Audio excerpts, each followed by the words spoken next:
nga, dahil taga Pilipinas ang tumawag at foreigner ang boses niya, na-aware na kaagad yung utak ko na sabi ko, baka scam ito. So, kailangan kong pumasok para makapag-spread tayo ng awareness. Kailangan nating makita kung paano yung modus operandi nila at saka mabigay natin sa kinauukulan yung talagang proseso na ginagawa nila. Kailangan nating tumulong kasi marami silang nai-scam.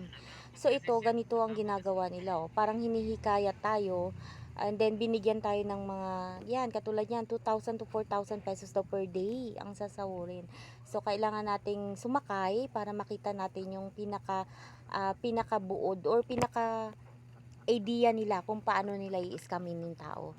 So, yan, nakikita nyo, binigyan tayo ng task, tapos ginawa natin yan para makapasok tayo doon sa chat, yung pinakita ko kaninang nauna. At before dyan, itong tao na to, ito, hindi ko na siya na-chat after na maibigay niya ako dito sa isa. Finorward niya ako Ito, binigyan niya lang ako ng account. Tapos, pinorward niya ako dito. Yan. Ito ang receptionist daw. Ito ang magbabayad ng mga naging trabaho natin. So, first day pa lang natin ngayon, hindi natin alam kung totoo. Tatingnan natin mamaya kung mayroon ba tayong marireceive. Kasi ang sabi dito, ito, natapos namin yan. Yan ang total, yan na yung kabuuan ng nangyari. May binigay silang paraan kung paano makapasok. Yan, yan. Ginawa natin yung first task, second task, and third task. Sinad natin sa kanila para makuha natin yung sahod natin. At sinabi, alas 9 pa daw mamaya ng gabi pagtapos daw ng trabaho sa buong araw. So, try natin kung totoo nga. Diba? Tingnan natin. Balikan ko kayo kung ano ang nangyari dito sa buong araw. Balikan ko kayo. Tapos ayusin natin. Tingnan natin ulit kung anong nangyari.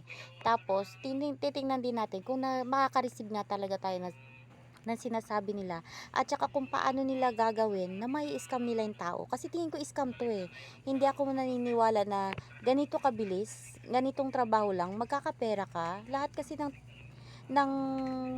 trabaho pinaghihirapan yan, pinagtutuluan ng pawis lahat ng kita mo. Hindi ka pwedeng magkaroon ng kita sa mabilis na paraan na hindi man lang tumulo yung pawis mo.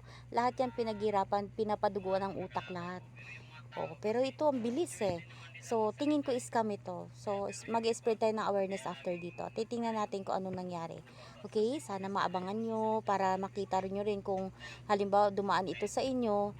Maging aware na po kayo at wag na wag nyo pong papasukin. Liba na lang kung talagang totoong nagbibigay sila ng trabaho Kung totoong may trabaho, di okay, diba?